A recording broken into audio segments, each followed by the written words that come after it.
देखिए ऐसा हो सकता है कि मोदी जी बहुत खुश हैं और मोदी जी के अडानी अंबानी बहुत खुश है, तो उनको लगता है कि देश बहुत खुश है। जनता चाहती है कि अब जो है इस तरह की व्यवस्था नहीं चलनी चाहिए, वो एक व्यवस्था में बदलाव चाहती है।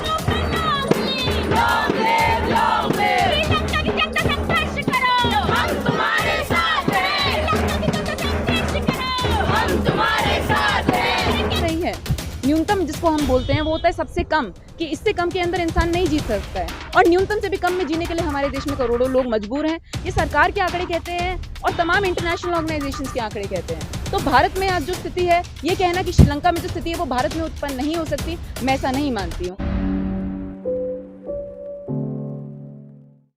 मेरा नाम नलिनी है, मैं क्रांतिकारी युवा संगठन की सदस्य हूँ और आज हम यहाँ श्रीलंका में जो प्रोटेस्ट चल रहा है उसके 100 दिन पूरे होने के समर्थन में यहाँ पे जंतर मंतर पे एकजुट हुए थे। श्रीलंका में जो स्थिति है उससे भारत कहाँ पे खड़ा हुआ है? भारत क्या श्रीलंका की ओर जा रहा है? इस पे एक सवाल उठा है। देखिए, भारत की जब हम बात करते हैं तो हम भारतीय सरकार की बात कर रहे हैं या हम भारतीय जनता की बात कर रहे हैं, ये ज़रूरी सवाल है कि जो भारतीय सरकार है वो हम देखते हैं, हमने 1-2 दिन पहले हाई कमीशन ऑफ श्रीलंका पे समर्थन में एक प्रोटेस्ट किया और हमने देखा दिल्ली पुलिस जो कि भारतीय सरकार के लिए काम करती है, उसने बड़ी बर्बरता से प्रोटेस्टर्स को उठाया, मंदिर मार्ग थाने ले जाया और वहाँ पे उनको रात तक 8 से 9 बजे तक क्रिमिनल्स की तरह रखा। तो हाँ, इससे साफ ये दिखाई देता है कि जो भारतीय सरकार है वो भी श्रीलंका की जो फॉर्मर सरकार अब हम कह सकते हैं उसी की तरह पूंजीपति के हित में है और जन आंदोलनों और जनता की आवाज़ के खिलाफ है। तो जो भारत की मेहनतकश जनता है वो ज़रूर श्रीलंका का इस तरह के व्यवस्था परिवर्तन का बड़ा आंदोलन देख के प्रेरणा लेती है और ये सोचती है कि इस तरह का आंदोलन यहाँ पे भी होने की संभावना हो। आंदोलन तो होने की संभावना, लेकिन जो अर्थव्यवस्था है, जो आर्थिक संकट मेन बताया जा रहा है श्रीलंका में, वो यहाँ भी कहा जा रहा है कि डॉलर 80 रुपये के बराबर हो गया तो मंदी की ओर जा रहा है। तो इसको देखते हुए आप क्या कहना चाहेंगे? क्या ऐसी स्थिति आ सकती है आने वाले दिनों में, या जिस तरीके से सरकार आंकड़ों पे गौर नहीं करती, सीधे कहती है कि आप देखिए सब लोगों के साथ सब कुछ अच्छा चल रहा है? देखिए, ऐसा होता है साल दर साल नए नए आंकड़े आते हैं, हम उन आंकड़ों को पढ़ते हैं और हम देखते हैं कि भुखमरी, गरीबी, गैर बराबरी, महंगाई दर, ये सारी चीज़ें तीव्र गति से बढ़ती जाती हैं और प्राइवेटाइजेशन का दर भी हम देखते हैं कि निजीकरण तमाम सरकारी विभागों में, चाहे वो रेलवे हो, शिक्षा हो, तमाम सरकारी विभागों में बड़े स्तर पर हमको निजीकरण भी देखने के लिए मिलता है। तो ये जो आर्थिक व्यवस्था है जो अभी तक श्रीलंका में काबिज थी और भारत में भी है और तमाम दुनिया के कई देशों के अंदर है, ये आर्थिक व्यवस्था दरअसल ये है कि एक छोटे से संपन्न वर्ग को, पूंजीपति वर्ग को तमाम मालिकाना है, चाहे वो बागान हो, कारखाने हों, फैक्ट्रियाँ हों, मिलें हों, माइन हों, उनका मालिकाना कुछ चंद मुट्ठी भर लोगों के हाथ में है और करोड़ों संख्यक जनता के जो लोग हैं वो उसमें खटने के लिए मजबूर होते हैं, न्यूनतम मजदूरी से भी कम में वो उसके अंदर जीने के लिए मजबूर होते हैं। तो श्रीलंका के अंदर जो आर्थिक व्यवस्था है वो कोई श्रीलंकाई व्यवस्था नहीं है, इस तरह की व्यवस्था हमको देश भर में मिलने के लिए मिलती है और हम ये देखते हैं कि समय समय पर भारत में और अन्य जगहों पे भी इस तरह की नीतियों, इस तरह के लॉज के खिलाफ व्यापक आंदोलन होते हैं। पर और श्रीलंका में भी ऐसा नहीं है कि ये कोई पहला आंदोलन है कि आज 100 दिन पूरे होने से पहले वहाँ पे कोई आंदोलन नहीं हुआ था। मामला केवल ये है कि आज वो आंदोलन इतना व्यापक हो गया है कि जनता जब पीएम और प्रेसिडेंट की आवाज़ तक पहुँच गई है, तो जो ग्लोबल कम्युनिटी और ग्लोबल मीडिया है वो भी अब मजबूर हो गई है कि उसको श्रीलंका के आंदोलनों की आवाज़ सुनाई दे। यहाँ पे भी हम देखते हैं बहुत आंदोलन होते हैं, पर ये जो पुलिस बल है, ये जो सरकार की लैपडॉग मीडिया है, ये किस तरह से इन प्रोटेस्ट को दिखाती है, जनता की आवाज़ को दिखाती है। जब जनता शिक्षा के लिए प्रोटेस्ट करती है यहाँ पे, जब भुखमरी के आंकड़े बढ़ते हैं, सरकार की खुद की रिपोर्ट ये कहती है कि गैर बराबरी इतनी दर से यहाँ पे बढ़ी है कि 25,000 कमाने वाला भी जो व्यक्ति है इस देश के अंदर वो टॉप 10% के अंदर आता है। तो आप अपने आप से ये पूछने के लिए मजबूर होते हैं कि जो इस देश का 90% जनता है वो दरअसल जी कैसे रही है।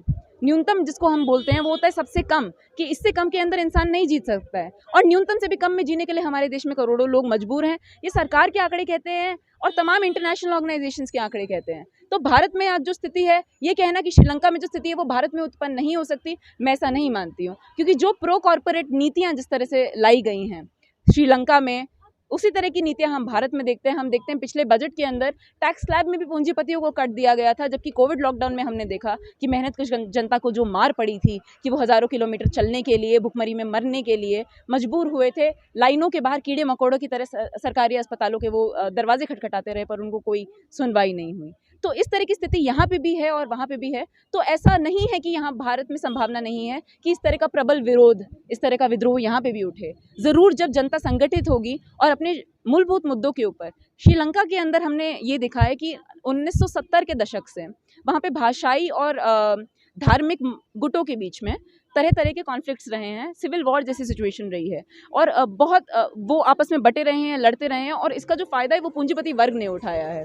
पर आज हमने ये देखा है कि उस तरह के भेदभाव को रिजेक्ट करके श्रीलंकाई जनता ने ये बोला है कि हम धार्मिक मत अलग अलग होने के बावजूद, भाषाई मत अलग होने के बावजूद हम साथ में आएंगे और हम पूंजीपति वर्ग के खिलाफ बिगुल छेड़ेंगे, हम सरकार के खिलाफ, व्यवस्था के खिलाफ बिगुल छेड़ेंगे। तो भारत में भी यही करने की ज़रूरत है कि हमको जब धर्म और जाति के नाम पे बांटा जाता है तो हम उस तरह के बंटवारे का विरोध करें और मूलभूत चीज़ों के लिए, व्यवस्था परिवर्तन के लिए हम साथ आएँ। अंतिम सवाल है कि मोदी जी जिस तरीके से अपने भाषणों के जरिए या अलग अलग जगहों पे बोलते हैं कि जो लोगों की आय है बढ़ रही है और तमाम चीज़ें हो रही हैं, डेवलपमेंट हो रहा है, तो इसको देखते हुए आप क्या कहेंगे? विरोध के स्वर मतलब दब जाते हैं या सही में लोग खुश हैं? क्या क्या है असल में? देखिए ऐसा हो सकता है कि मोदी जी बहुत खुश हैं और मोदी जी के अडानी अंबानी बहुत खुश है तो उनको लगता है कि देश बहुत खुश है।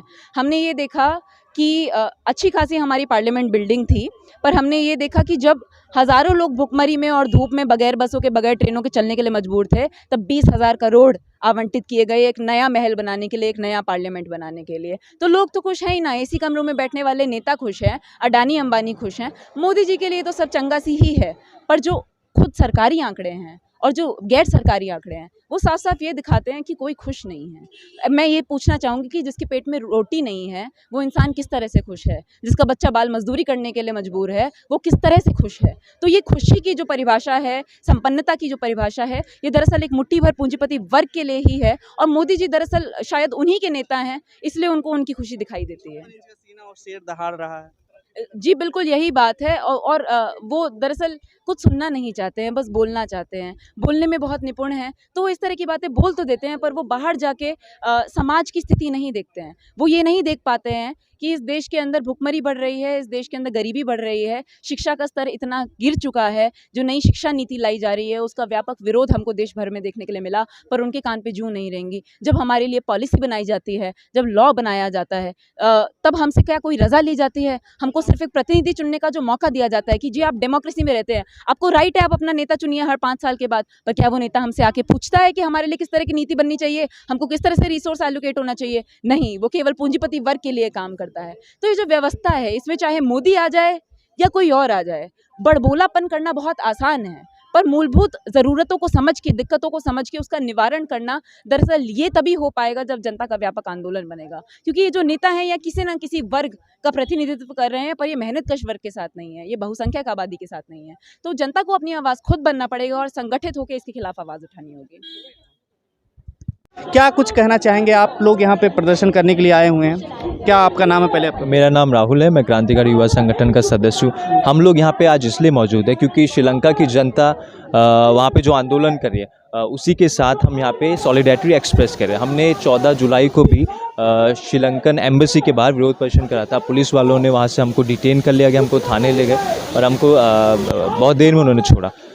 हम यहाँ से यही मैसेज देना चाहते हैं श्रीलंका की जनता को और लोगों को भी बताना चाहते हैं कि वहाँ पे जो स्थिति हुई है वो ऐसा नहीं है कि पिछले 1 साल 2 साल में इस तरह की स्थिति हुई है। बहुत सालों से जो है श्रीलंका की जनता का एक्सप्लॉयटेशन हो रहा है। सिर्फ वहाँ के जो पॉलिटिकल एलीट्स है, जो पूंजीपति है, वो तो करते ही है और साथ ही साथ अमेरिका का जो इंटरेस्ट है, जो इंटरनेशनल मॉनेटरी फंड है, उस संस्थान का जो इंटरेस्ट है, उसकी वजह से श्रीलंका का एक्सप्लॉयटेशन बहुत सालों से चलता हुआ आ रहा है और उसी के चलते जो है वहाँ पे इस तरह की स्थिति उभरी है।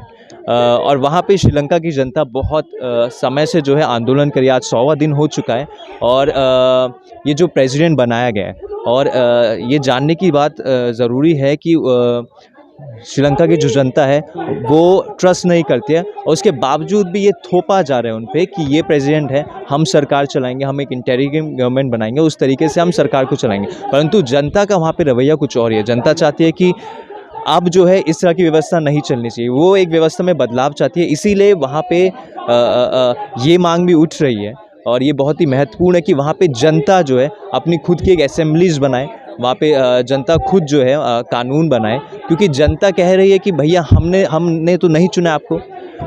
गोटाबाया थे, उनको नहीं चुना गया था, वो भाग गए। ये जो विक्रमासिंघे है, ये जानने की बात है कि उनके पास सिर्फ एक ही सीट है, उसके बावजूद भी वो जो है अभी सरकार चला रहे हैं। वो कह रहे हैं कि हम सरकार चलाएंगे, पर जनता का यही रवैया है कि आप लोग चलाने वाले कौन हैं? अरे आप हमारा क्या हित जो है तय कर रहे हैं? इतने सालों से हमारा हित नहीं रखा गया। तो जनता की श्रीलंका की जनता वहाँ पे इसीलिए आंदोलन बड़े समय से कर रही है।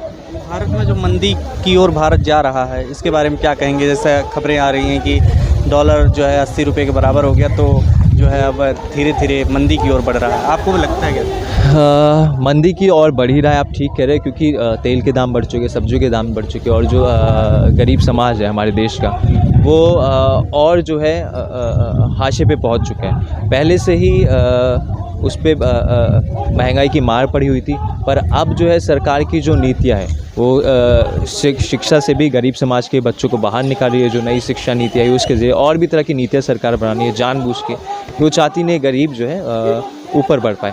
और ये समझने की बात ज़रूरी है कि इस तरह की स्थिति जो है हमारे देश में क्यों हो रही है, क्योंकि सीधा सा बात है, पूंजीपति जो है वो अपने हित को लेकर जो है सरकार पे दबाव डालते, तो सरकार वही नीतियाँ बनाती है। और इसी के चलते जो है बहुत सारे मज़दूरों का, बहुत सारे घरों में जो महिलाएं काम करती है, जिनको डोमेस्टिक वर्कर्स बोला जाता है, उनका भी दमन होता है, उनको भी एक्सप्लॉइट करा जाता है। और ये सिर्फ इसीलिए होता है क्योंकि एक तरह की व्यवस्था पूरे विश्व में चल रही है, जो कि सिर्फ और सिर्फ पूंजीपतियों के हित में ही कानून बनाती है। और जो हम श्रीलंका में भी देख रहे हैं कि श्रीलंका की जनता चाह रही है कि किसी और तरह के कानून बने, पर वहाँ पे किसी और तरह के कानून बन रहे हैं। वो कानून सिर्फ और सिर्फ जो पूंजीपति है उन्हीं के हित में है। तो हमारे देश में जिस तरह के अभी हालात है, ये साफ साफ दिखाता है कि ये जो सरकार है उसकी डोर जो है किसी और के ही हाथ में, और उनकी डोर जो है अडानी अंबानी इन्हीं के हाथ में, वही जो है सरकार चला रहे, और जनता के हित में कोई नीतियाँ नहीं बनाई जा रही है, उनका जो है और शोषण करा जा रहा है। खबरों में बने रहने के लिए फोरम 4 को सब्सक्राइब करें और नोटिफिकेशन पाने के लिए बेल आइकन दबाएं।